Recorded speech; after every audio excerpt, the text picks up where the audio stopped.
이 시간 하나님께서 주시는 말씀입니다. 에베소서 3장 14절에서 21절까지 말씀드리겠습니다. 에베소서 3장 14절에서 21절까지 말씀입니다.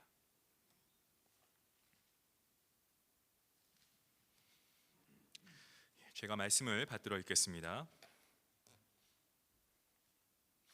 이러므로 내가 하늘과 땅에 있는 각 족속에게 이름을 주신 아버지 앞에 무릎을 꿇고 비노니 그의 영광의 풍성함을 따라 그의 성령으로 말미암아 너희 속사람을 능력으로 강건하게 하시오며 믿음으로 말미암아 그리스도께서 너희 마음에 계시게 하시옵고 너희가 사랑 가운데서 뿌리가 박히고 터가 굳어져서 능히 모든 성도와 함께 지식에 넘치는 그리스도의 사랑을 알고 그 너비와 길이와 높이와 깊이가 어떠함을 깨달아 하나님의 모든 충만하신 것으로 너희에게 충만하게 하시기를 구하노라.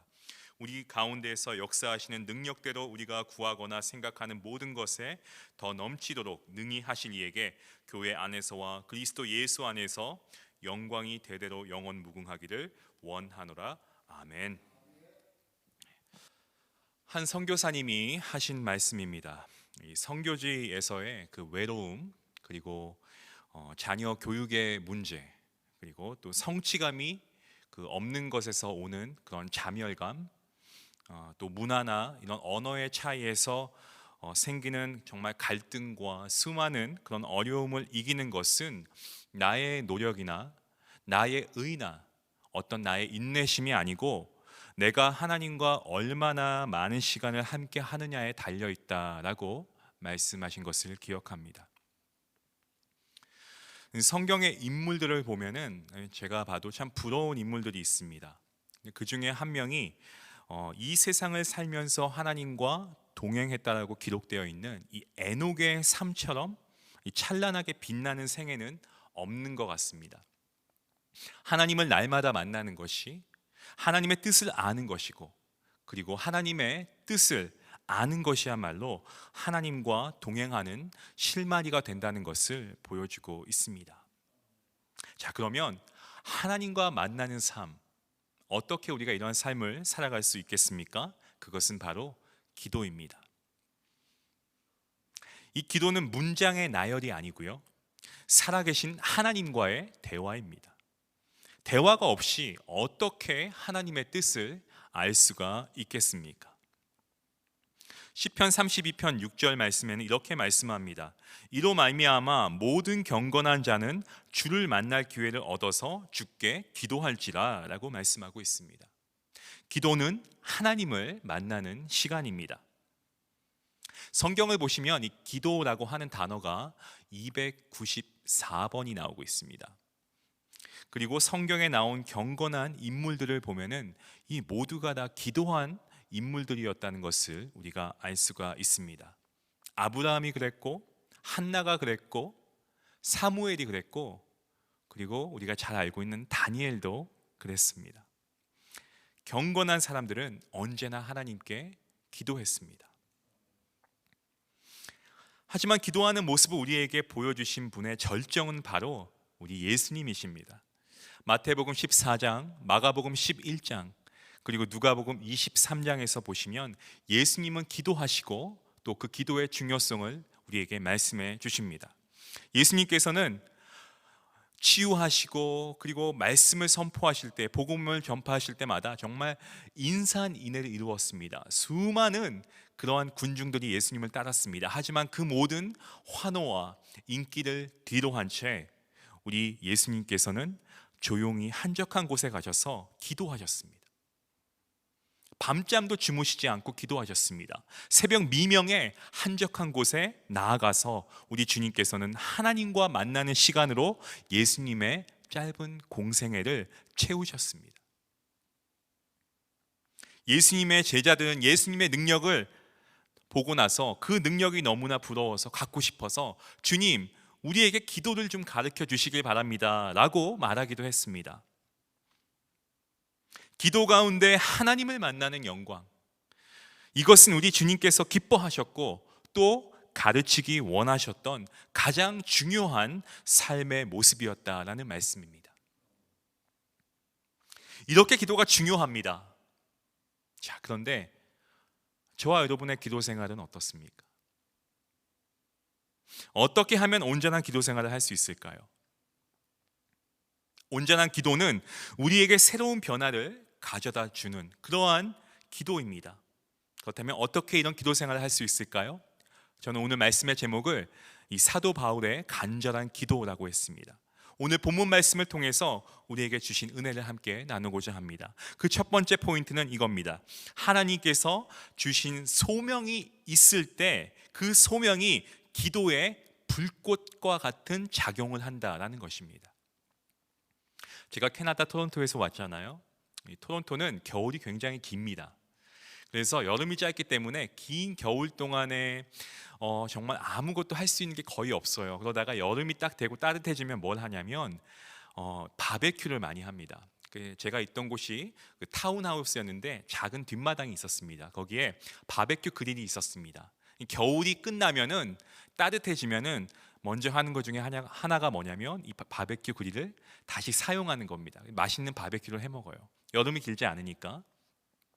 그러면 긴 시간 동안 이 바베큐 그릴을 사용하지 않았기 때문에 제일 먼저 뭘 해야 되냐면 청소를 좀 합니다. 그리고 나서 이제 고기를 굽기 전에 이제 가스를 틀어야 되겠죠. 가스를 틀기 위해서 밸브를 살짝 돌리면은 가스가 살짝 새는 소리가 납니다. 그러면서 살짝 그 가스 냄새가 올라와요. 그러면은 이 점화 버튼을 누르고 이 불꽃을 만들어냅니다.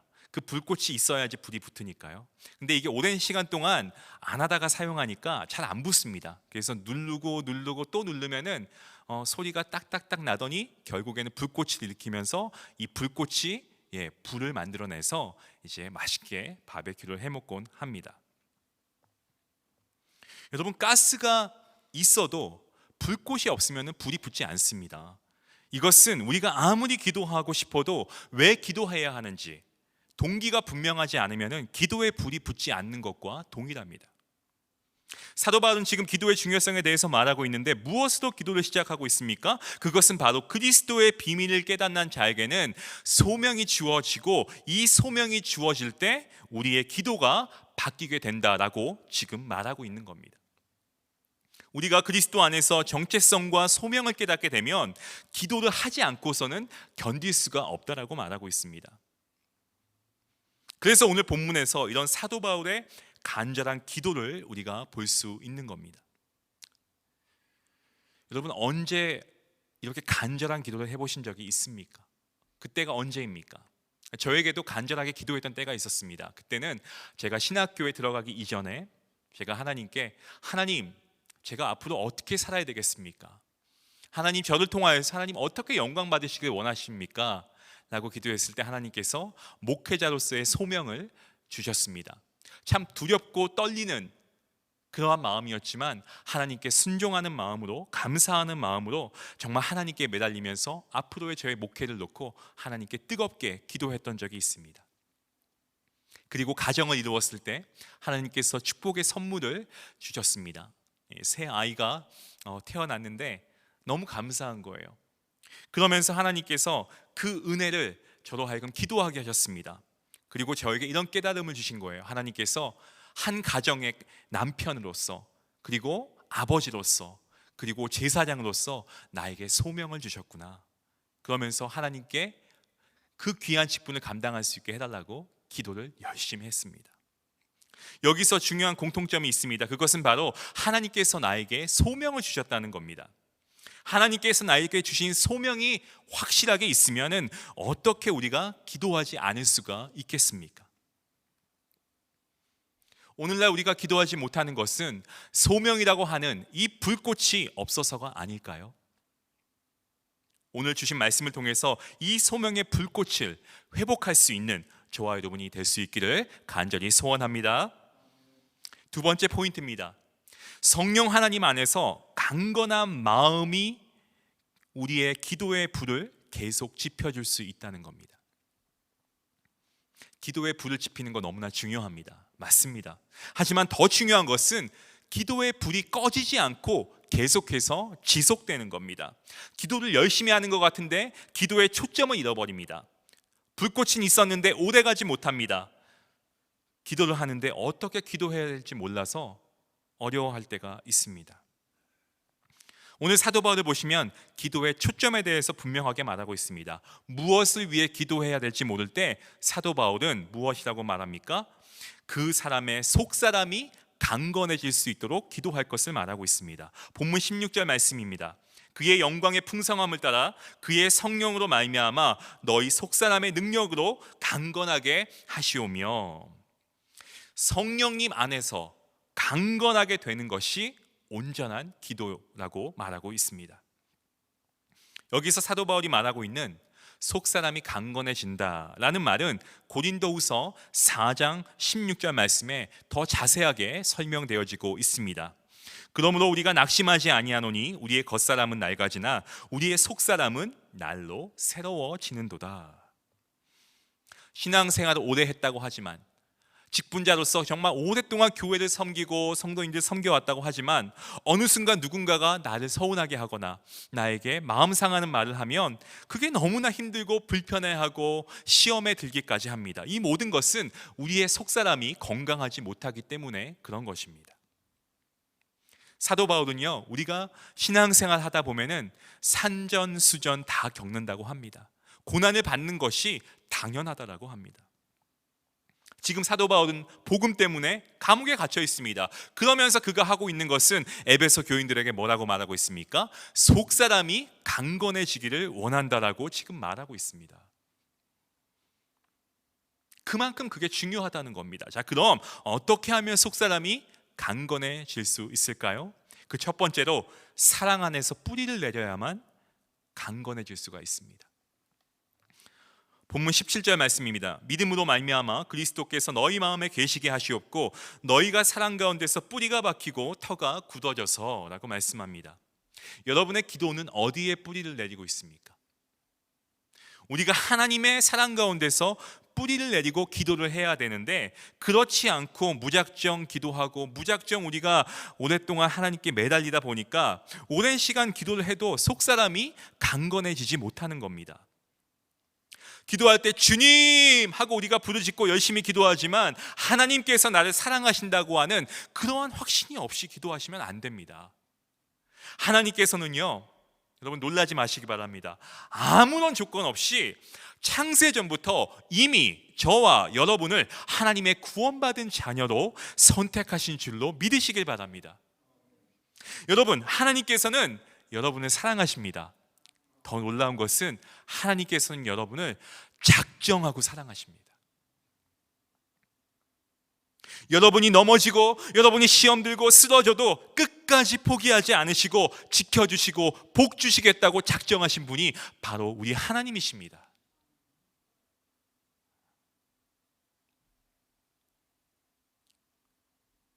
기도는 많이 하는데 아직도 불안하고, 기도는 하는데 염려가 되고 왜 아직도 걱정하고 근심하고 계십니까? 왜냐하면 우리의 마음에 하나님의 사랑에 대한 확신이, 그 뿌리가 없기 때문에 그렇습니다.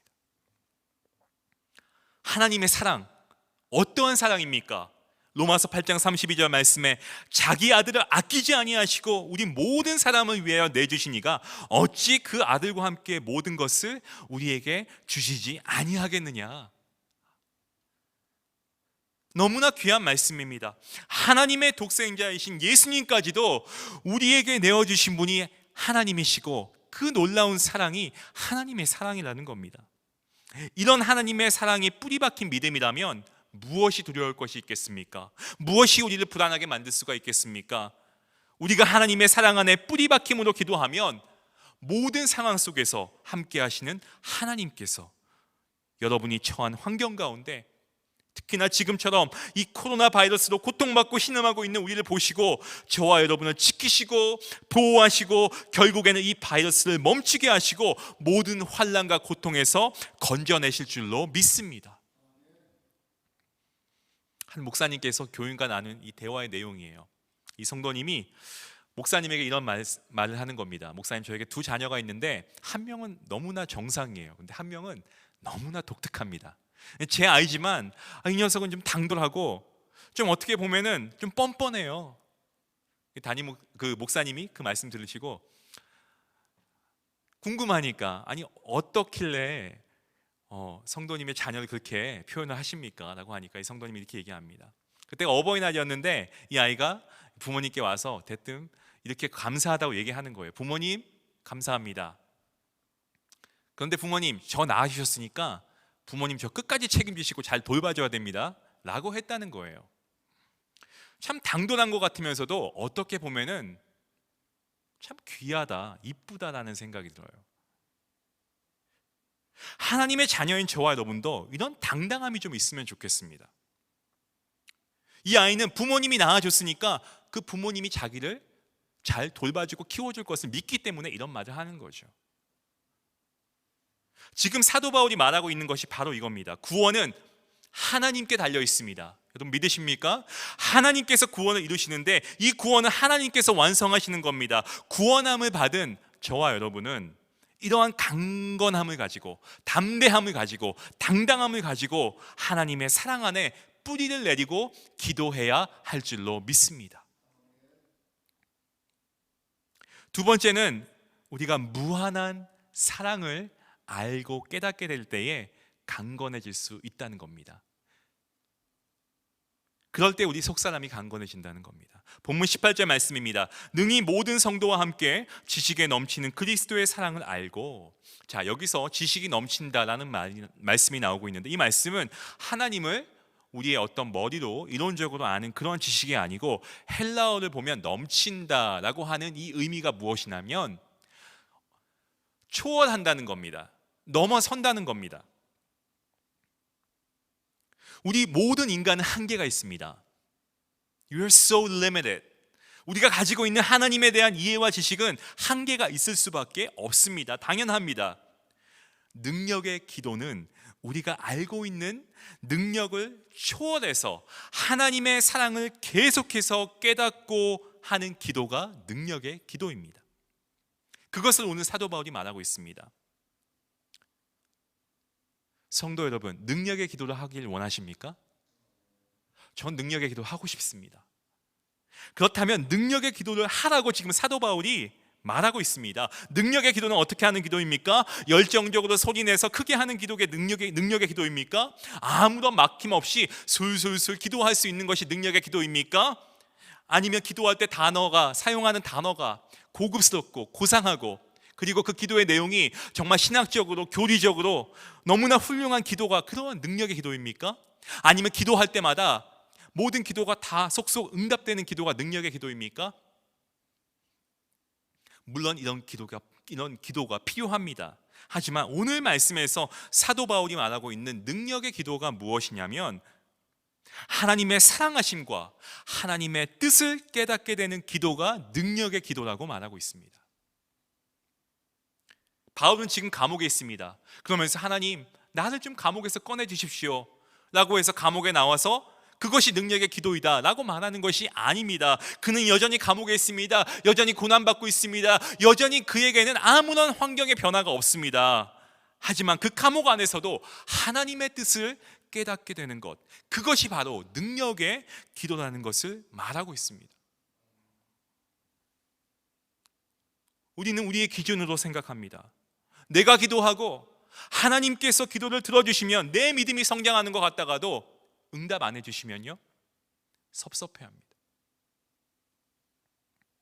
능력의 기도는 기도하는 가운데 나의 뜻이 이루어지는 것이 아니고 하나님의 뜻을 깨닫게 되는 것입니다. 하나님의 뜻이 이루어지는 기도입니다. 여러분, 복음을 우리가 알길 원하지 않습니까? 이 복음의 비밀을 깨닫게 되는 기도가 능력의 기도인 줄로 여러분 믿으셔야 합니다. 저는 저와 여러분들이 지금처럼 이렇게 어려운 이때에 이런 능력의 기도의 사람들이 될 수 있기를 간절히 소원합니다.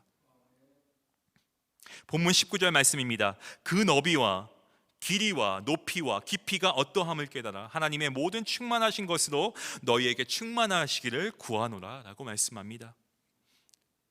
온전한 기도는 그리스도의 사랑에 뿌리를 내려서 터가 생기고 기도할 때마다 하나님께서 충만하게 부어주시는 그러한 은혜가 있는 기도입니다. 이렇게 하나님의 충만하심이 부어지는데 어떻게 기도하지 않을 수가 있겠습니까?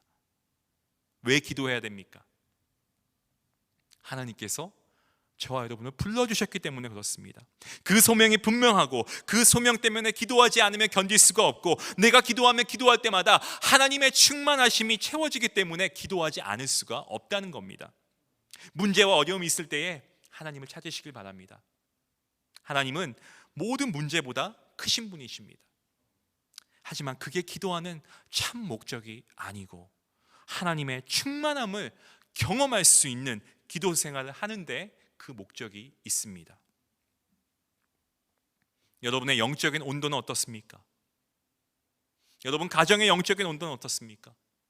여러분이 섬기시는 교회의 영적인 온도는 어떻습니까? 과연 여러분 자신은, 여러분의 가정은, 그리고 교회는 기도할 때마다 하나님의 충만하심을 경험하고 영적인 회복과 치유가 일어나고 이런 영적인 온도를 지니고 있냐라는 말씀입니다. 하나님, 우리에게 기도의 영을 부어주시옵소서. 우리가 기도하는 삶을 살아가게 허락하여 주시옵소서. 내 자신과 내 가정과 교회의 영적인 온도가 올라가게 하여 주시옵소서. 이것이 바로 사도 바울이 하고 있는 간절한 기도입니다. 이것이 사도 바울의 마음입니다. 말씀을 맺겠습니다. 사랑하는 성도 여러분, 바울의 간절한 기도가 저와 여러분의 기도가 될 수 있기를 바랍니다. 지금은 더욱 전심으로 간절하게 기도해야 할 때입니다. 우리가 고난주간을 지나고 있습니다.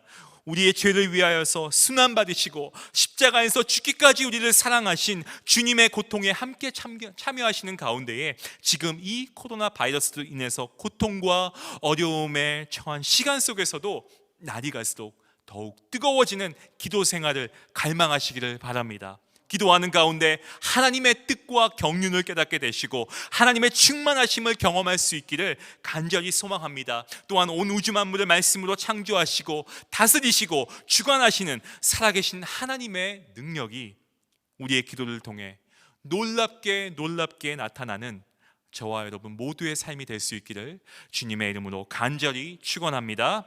기도하시겠습니다. 하나님 감사합니다. 오늘도 하나님의 말씀을 통하여서 우리가 기도하지 않은 우리의 모습을 바라보게 하시고 이 시간 우리가 기도할 때에 어떻게 기도해야 되는지 우리에게 다시 한번 깨닫게 하시니 감사합니다. 우리에게 소명을 주시고 그 소명을 깨닫고 하나님께 나가게 하시고 하나님의 뜻과 하나님의 아버지의 경륜을 우리가 알아가는 것에 우리가 기도하게 하시고 우리 하나님의 그 주신 충만하심을 통하여서 우리가 기도하지 않고는 견딜 수 없는 우리 모든 성도를 될 수 있도록 인도하여 주시옵소서. 오늘도 주님 주신 말씀을 가지고 우리가 승리하며 살아가게 하시고 이 말씀이 아버지 우리의 삶이 되고 이 말씀이 우리의 삶의 지표가 될 수 있도록 도와주시고 무엇보다 우리가 이 말씀대로 순종할 수 있도록 성령 하나님 우리에게 믿음과 행함을 허락하여 주시옵소서. 감사하며 예수님의 이름으로 기도하옵나이다. 아멘.